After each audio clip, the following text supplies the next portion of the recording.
This is PBS. About Your House with Bob Yap was partially underwritten by the National Trust for Historic Preservation. In past places and future spaces, from main streets to back roads, we're helping Americans bring preservation home. The National Trust for Historic Preservation.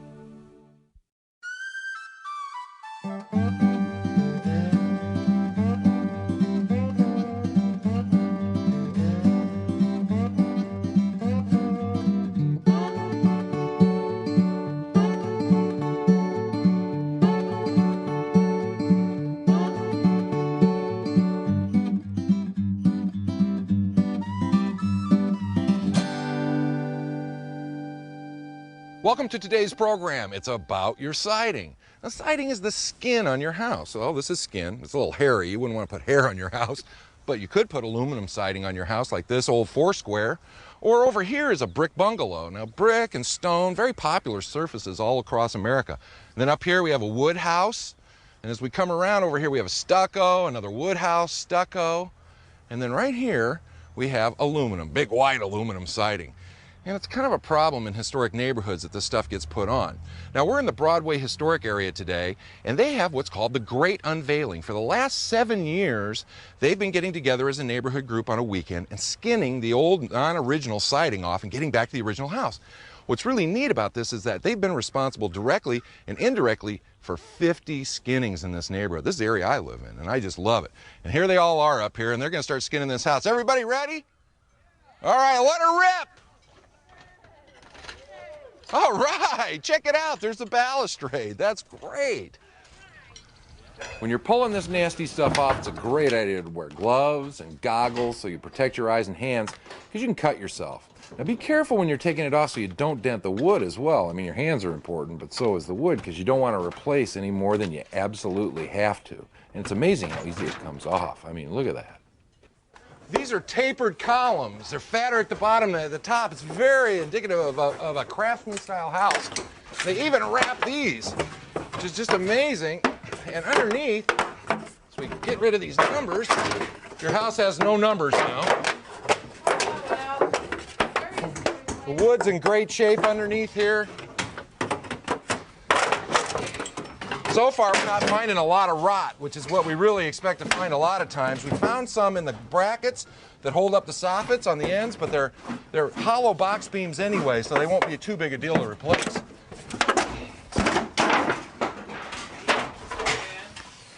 They've taken a little bit of a crown off up here and a little bit down here, but those are stock moldings that you can get at the lumberyard to replace.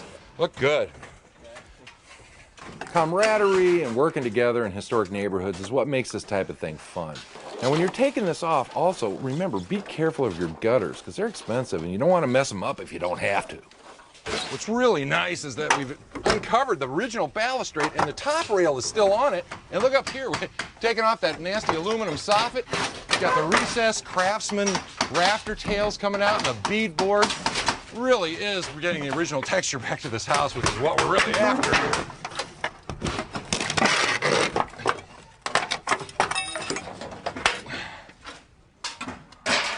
Wow, look at the open bracket, this craftsman bracket and the recessed soffit area with the original beadboard. I tell you what, this house has a lot of character, and it's all been hidden under this generic cereal box look for about 20 years. Now, there's lots of warm and fuzzy reasons why I don't like siding, but I'm going to give you more practical reasons, because warm and fuzzy is a look and a feel. But there are lots of good reasons why you shouldn't put it on. Now, this historic neighborhood, the Broadway area where I live, people have worked really hard to bring these old historic houses back. One of the reasons is they're taking off the siding every year, just like we talked about before. This is Dick Kessner, and he's an area appraiser here in the Quad Cities. And Dick does a lot of work in old neighborhoods. He understands them.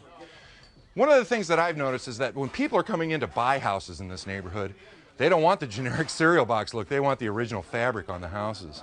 What's your take on that, Dan? Bob, you're right on that. We're in an area here where homes are being revitalized. And it's important that they go with the original character and warmth of that house at that circa time it was built. Right. So when they're out there looking for properties, That's the homes that they're kind of interested in. The ones that have the original exterior siding, maybe some of the original trim work. And they're willing to maintain it. And that's Sure. really the issue. Sure. I mean, we've become such a throwaway society that people don't want to maintain. But the fact is that in a historic area with historic houses of historic nature, you're really going to get more value out of your house by having the original exterior. Another added bonus to taking the stuff off your house is you can take it to the scrapyard and they'll give you money for it, and it'll go towards repairing the wood on your house. More siding coming off. I tell you what, it's a dirty job, but it's fun. It's like a real barn raising. Well, look at the dramatic difference. We found some rot, but very little on this house, which is kind of unusual. And some of the trim pieces that are missing are just stock stuff at the lumber yard. But we have now new horizontal and vertical lines that really made this house look good when it was built.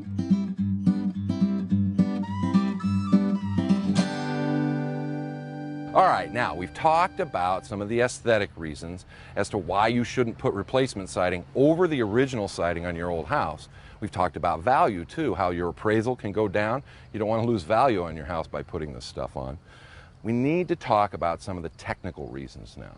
Now, here's a house that had a big tower that was knocked off. It had great big gigantic curved hoods over the windows, and it has vinyl siding on it now.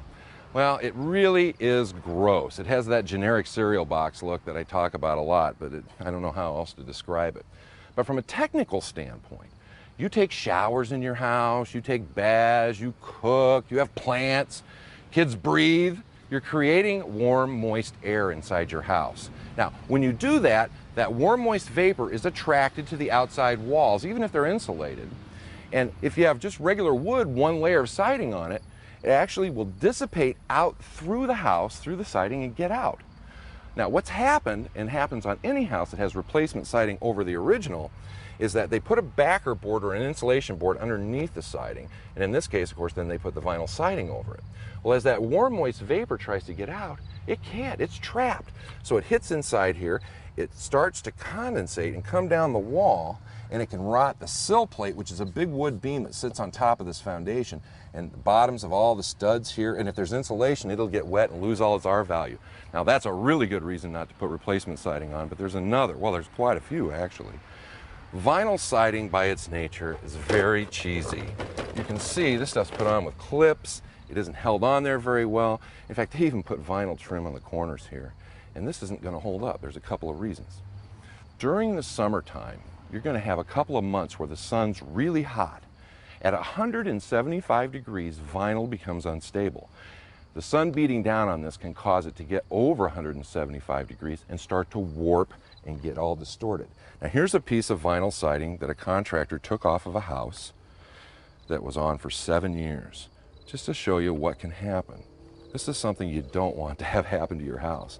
Now, the other issue, of course, is that the sun has UV light, ultraviolet rays. It beats down on this siding, and it actually deteriorates vinyl, plus it fades it. So if you ever get a piece that's broken, and this stuff gets brittle when it's cold, you'll never be able to match the color to get it to look right.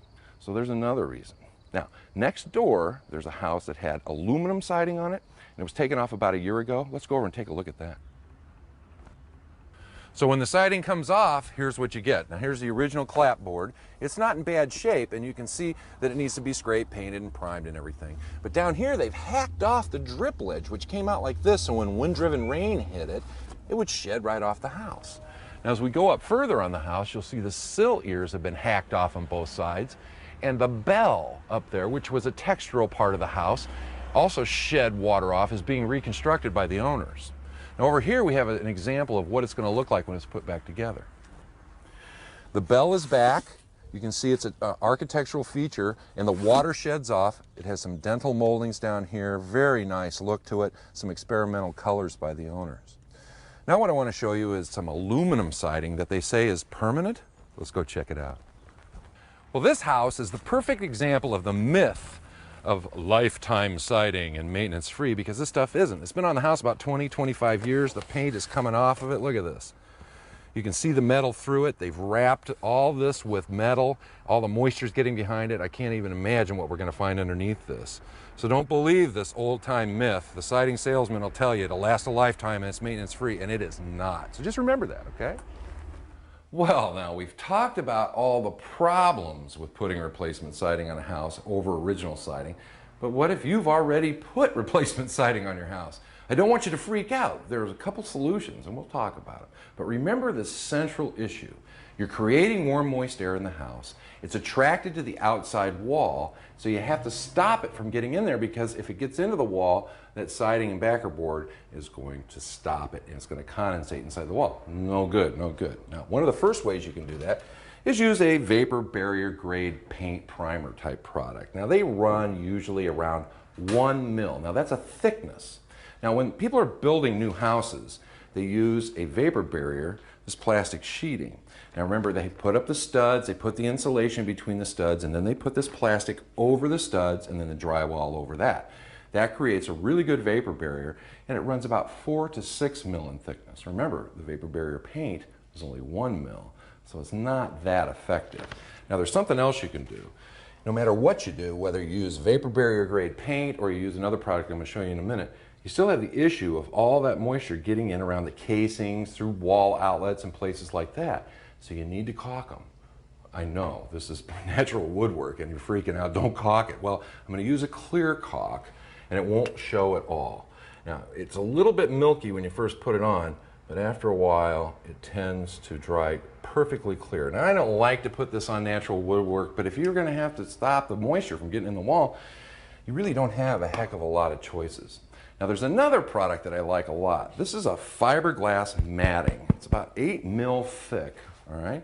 And you put this up like wallpaper on a wall. Now, here's a big roll of it. It comes in a 4-foot wide roll, and wallpaper usually is about this long. So you can see you can put a lot of it all up at once. It creates a very nice vapor barrier, when you follow the manufacturer's directions with the saturants and everything, of 10 mil. Now, it's really important to put it up properly, that's for sure. And I've asked Jill Davis to come by. She's going to put it up for us. Hi, Jill. Hi, Mom. And this new wall product, this is the name of this one. There's a couple others, but I kind of like this one the best. My experience is that it goes up easier than wallpaper. That's been yours as well. Yeah, it's really not bad at all. I see you're getting all set up, so I won't bug you anymore. Okay. But it goes up so simply. The seams, you know, on wallpaper, of course, you have to match seams, so you don't have to do that with this at all. So let's take a minute and just watch how the process goes, and then we'll show you the finished product. The first step to the process is to cut in around the ceilings, woodwork, and in the corners. And this paint, or vinyl saturate as they call it, actually acts as the glue. And you just roll it on like you would paint on any wall. It's pretty simple. You take the fiberglass matting, the first piece, and you put it up and overlap it onto the ceiling. Then take a razor blade knife as soon as you get it all spread out, and you just cut it right up at the top of the ceiling, just like she's doing right here. It's not too hard at all. And then you take the second piece, overlap it onto the first piece, take a razor blade, run right down the middle of the overlap, and pull that cut out piece out and just keep pushing it down as it comes out. And it works very nice, makes a tight seam. Then you go right over the top of it again with the roller and the saturant, and you get it on there very well, and look at this. It's like a brand new plaster wall. It doesn't get any better than that.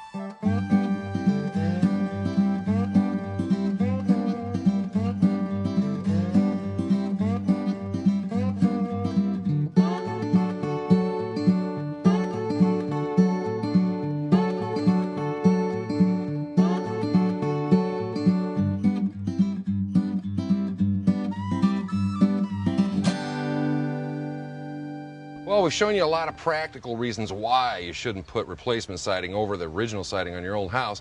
We've even showed you how it decreases the value of your house if you do it.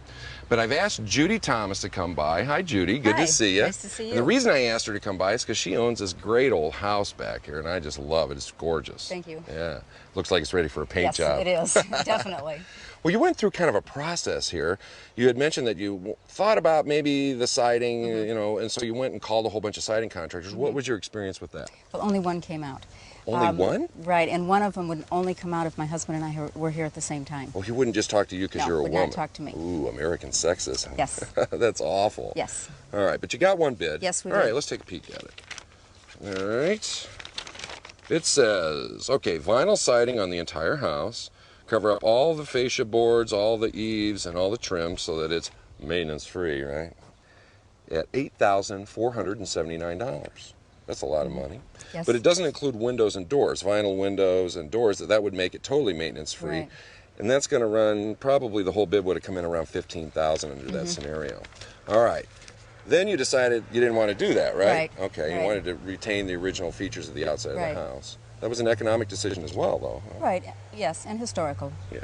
All right, so what did you do? How did you find a painter? By references. Okay, so referrals and references. Right, we called friends and got referrals. And I happen to know that you got the best painter in this entire area. We think so. Yeah, she is the best because she preps well. Okay, so she gave you a bid for the labor and the paint and top quality, best paint you can buy, right? Right. What was the total bid? The labor was approximately $3,500 and the paint estimate was around $2,000. So around $5,500. Okay, that's 2/3 less than siding. Now, that paint job, because I know this painter, and any good painter will give you a paint job that'll last 10 to 15 years with some yearly paint maintenance. That's part of the gig with an old house. So you could paint that house twice in 20 years for about $5,000 less than putting the siding on. And we know from what we said before that if you put the siding on in 20 years, it's going to be warped, it's going to be faded, you're going to have to paint it or replace it anyway. Right. And this way you can get how many colors on it? We have 5. 5 Yeah, colors? Right. All right, I love it. The key to all of this, though, is to paint the house properly. So let's go take a look at how you prep and paint a house. Painting and maintaining the paint on an old house is not that big of a deal if you just follow a few basic steps. And that starts with, why did the paint fail in the first place? Well, in this particular case, we're doing some yearly paint maintenance on this old house over here. It had some peeling paint, so we went and checked it all out. We had a leaky pipe in the kitchen, and it was permeating through the siding and getting the paint all bubbly, so we had to scrape it all off. But first we fixed the pipe. Now, it might be a leaky gutter or what have you, but discover why the paint's peeling. That's your first thing. The second thing is prep, or preparing the surface, and that's what Phil's doing right now. He's starting that process. That is the most important part of any good paint job, is really extensive preparation. Now, I'm going to get out of Phil's way and let him do his scraping so he can get on with it. Now, be sure to use carbide scraper blades when you're scraping your house. It's really important to get all the loose paint off, and if you can, use mechanical means to take every single stick of paint off the house. Then once you get that done, you have to scrub it down. And it's really a good idea to do it by hand. And do it with TSP and water. Half a cup and a gallon of water works just great. And this way you can see what's going on with your clapboard as you're scrubbing it. Then you have to rinse it off with clean, cool water. This is very important because paint won't stick to TSP, but you still have to let it dry for 2 or 3 days in the sun before you caulk. Now, this is acrylic latex siliconized caulk. It's a little expensive, but you get what you pay for, and it really works well. The next step is to spot prime, only the bare wood with alkyd oil-based primers. Now, oil cannot go on latex, but latex can go on oil, and that's important to remember. And when you're putting the latex over the oil paint, you want to put it on nice and thick, not too thick, but nice and thick, 2 coats, spread out nice and even. Well, painting an old house takes some patience, but if it's done properly, you're looking at 10 to 12 years lifespan out of a good paint job with a little yearly paint maintenance. Now think about this. I know a lot of you out there want to have your houses maintenance free and you don't want to lift a finger, and I don't blame you one bit, but you don't have to lift a finger. You can hire all this done over a 20 to 24 year period, and it's going to cost you less than putting replacement siding on your house. You can't beat that. Now there are some wood products that I want to show you that I think you're going to find very interesting.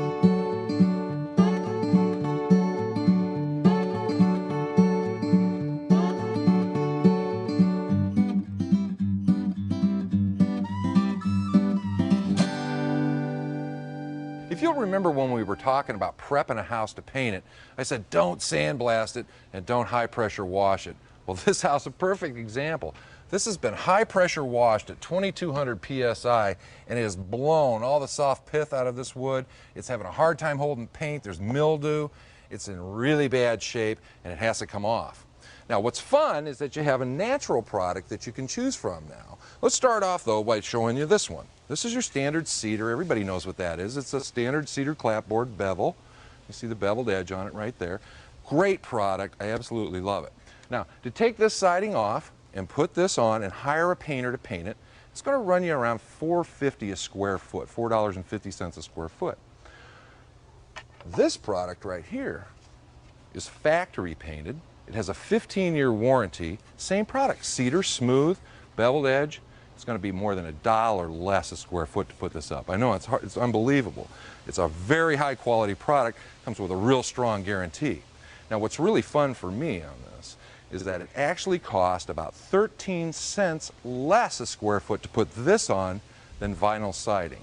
And this is going to last for generations. The other siding is going to last 10, 20 years. You're going to have to paint it anyway. You're going to have to paint this eventually, but the siding itself is going to last a long time. Well, here's the same house with all that nasty water-blasted siding off of there, and the carpenters are just finishing up a little bit, but it turned out very nice. I mean, I'm impressed. I think you will be too if you try this product.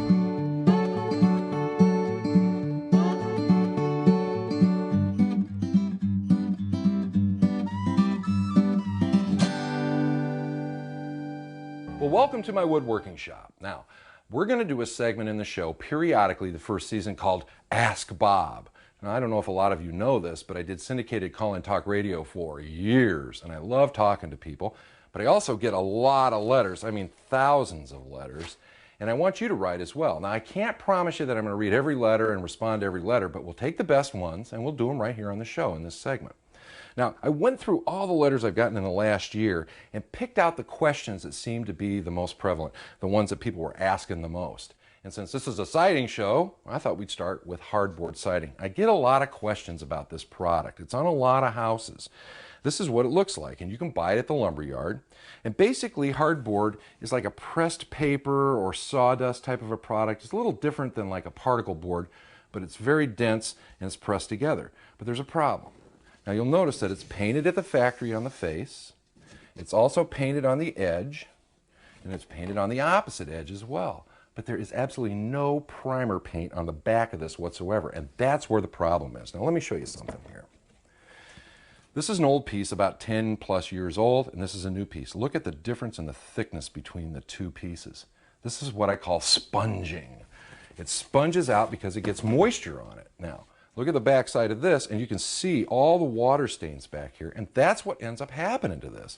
The nail holes go through, water permeates when they nail it on. It's not a very good product, in my opinion.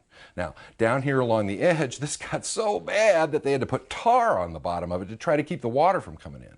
Now, if you have this on your house, keep an eye on it. Anytime that you see any problems like this, get some good paint and primer and keep it primed so it doesn't happen.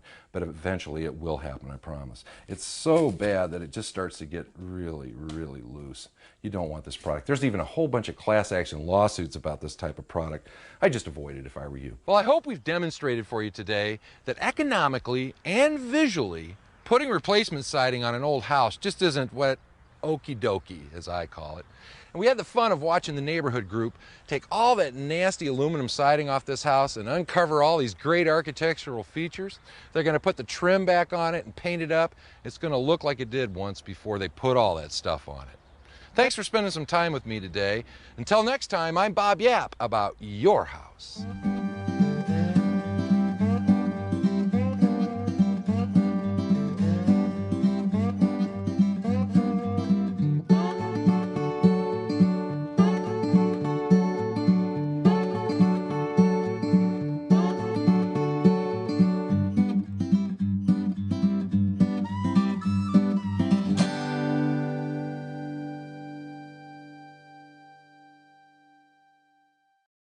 About Your House with Bob Yap was partially underwritten by the National Trust for Historic Preservation. In past places and future spaces, from main streets to back roads, we're helping Americans bring preservation home. The National Trust for Historic Preservation.